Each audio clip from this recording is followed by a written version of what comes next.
ও হচ্ছে আমাদের পরিবারের সদস্য। ওর নাম হচ্ছে লালি।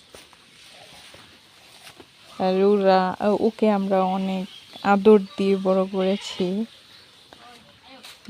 ওর একটা ছেলেও আছে, লালু।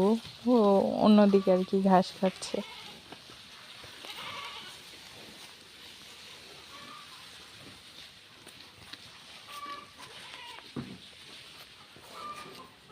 ও যে গুতা দেয়, ওর কাছাকাছি গেলে গুতা দিয়ে একদম।